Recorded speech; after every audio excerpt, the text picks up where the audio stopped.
Thank you. Vivian. Well, actually, I did tweet while that was going on. So if you are a follower of mine, you can see that I said that it was a great talk. I can also tell you that Discovery has landed 3 minutes ago. So it's a fantastically fast medium.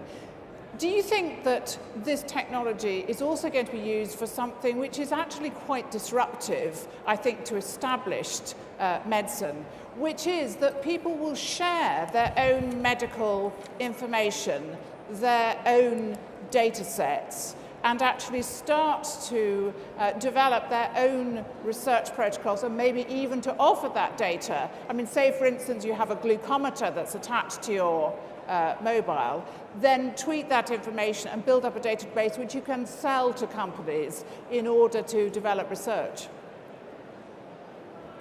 Well, basically you're asking about the privacy issues, and I think this is definitely a danger. Not everyone who is using Twitter actually is aware that this data is in public space. So it is openly, publicly available data. Whatever you tweet isn't just available to your followers, but it's available to anyone who searches Twitter database. So yes, you can build databases and you can try to commercialize them for profit or for reasons like you described. Perhaps this is a question of legislation and regulation and data protection, which is more generic question to any sort of private and healthcare information in particular. But sometimes people care about their disease so much and they want it to be cured so much that they're prepared to have, I mean, perhaps we're a bit more worried about data protection than we need to be because people are prepared. They're prepared. Charlie Sheen is prepared to do what he's doing on Twitter at the moment. I mean, what's your blood glucose reading? But I'm seriously, that perhaps people actually are prepared to share that sort of information in order to find new treatment for their disease. Well, this is a more kind of philosophical question. I think maybe the sort of our understanding, and maybe especially the younger generation, which are the kind of more IT savvy generation, understanding of personal data and privacy has changed to what it used to be 20 years ago. We also were surprised by the amount of private data being tweeted on Twitter, which you would not normally even write to an email, which is only going to a certain number of people. So maybe the culture is changing, and this is a kind of an example of it. How far it will go, and what are the kind of commercialization dangers? That's a sort of different question, I would say. Patty, thank you very much indeed. That was great. Cheers. Okay. Healthcare will be acknowledged. Okay. Now, get your cards in hand, but while you're doing that, I'm just going to ask our panel to each in turn give their final thoughts and give your views on which idea will make the biggest difference. Andy, first with you. Okay, so the first one was the glasses idea, and I thought that was a great idea, but it's a classic example of very poor execution. The second idea, the shit idea, was a great idea, but a great example of poor articulation. The third idea was again a great idea, but pie in the sky, it's very theoretical, it may or may not impact on healthcare.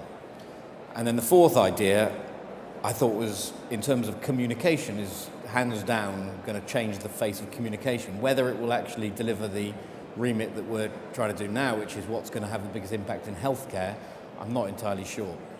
I mean, there's 12 billion tweets a year, so 3 million is actually less than 0.25% of the number of tweets. So how relevant that is, I don't know. So on the basis, for me, out of the one which has the potential to deliver what you asked, which is have the biggest impact on healthcare by 2020, hands down, to me, it's the glasses. Thank you very much. Vivian. The biggest impact for me has to be exactly as Andy said. I think it has to be the impact of social media. I think that will change the face of healthcare. We're already seeing in the developed world a situation where they've completely avoided landlines. They've gone straight to mobile and straight to mobile internet and completely leapfrogged the way, I mean, and lucky them, they've leapfrogged BT and landlines and all the rest of it.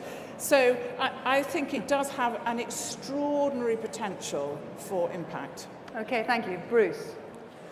Well, I think the glasses fit the strict definition of a really impactful disruptive technology in the sense that they are simple, cheaper, and probably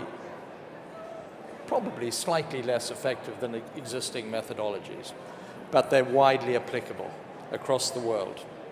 So you're going for the glasses? That was my first thing. The second presentation was about fairly well-tested change methodology and how to implement that and introduce it into policy. So I didn't feel that was really innovative. That was the application of something. The biobank, I thought, was a clear demonstration of some of the fantastic kind of clinical epidemiological work which this country has led on over the last 2 decades, really, since Richard Dole. And I think we saw the power of that, but it's incremental science. And then finally, I found myself thinking about the e-health. I have no doubt that when we look at the way society is going, where people are their own bankers, their own checkout clerks, their own cashiers at a supermarket and their own travel agents, that technology is going to transform healthcare from first of all, a kind of privileged encounter to more of a partnership encounter, and it's going to change the focus from delivery between providers and purchasers to more of a knowledge exchange business. So it'll become a knowledge business within the next decade. But what I found myself thinking was that this is really simply a study on existing technologies. I think Facebook has huge potential. I think Tweet has less, quite frankly. Twitter has less. So I find myself thinking that in terms of the real impact for the most vulnerable people who need the most, the glasses win hand down for me. Very good. Now, I don't know whether we want to get our 4 contestants on the stage. Let me see if I can get them. Can we have the 4 contestants on the stage, please? This is like amateur dramatics at its worst. And have you got your cards ready? Now, this is a test of my colour vision, because I'm going to have to judge this with the help of the panel based on your showing. Rory, welcome. Patty, welcome. I don't know if we've got Robert and Josh. There's Josh. Sorry. Here comes Robert. We're there. Josh is going to walk round. Okay. Are you ready? On the count of 3. 1, 2, 3. Hold up your cards. I think it's the glasses. What do you think, guys? It's the glasses. Josh is about to come on. And let's just have a look again. We've got some votes for shit. We've got some for technology. We've got a few for the biobank. But it's the glasses. Josh, congratulations. Come forward and meet the audience. Josh Silver, do you want to say a few last words just at the microphone over there? I'm rather surprised. I'm pleasantly surprised. But I suppose I'm not really surprised. He's actually quite an important technology. I just happen to be the chap that has worked on it most recently. You know, do-it-yourself eyewear has a very long history. There was a very nice variable focus spectacle-like device made by Dr. Cusco in 1879. It's just that it probably weighed about 200 or 300 pounds and was bench mounted. But yeah, well, the thing is, we'll find out whether you're right as time moves on. So thank you for voting for it. And you have to come out of retirement, Josh, so that's... Sorry? You have to come out of retirement. I guess I have to come out of retirement. So thank you very much, everyone. That ends our session. I'd like to thank our 4 presenters, very entertaining and instructive talks. I'd like to thank our 3 panel members. Thank you, the audience. You can meet the presenters at the BMJ stand, which is behind this building, all through tomorrow, I think, and maybe later on now. And thank you very much indeed for attending this session.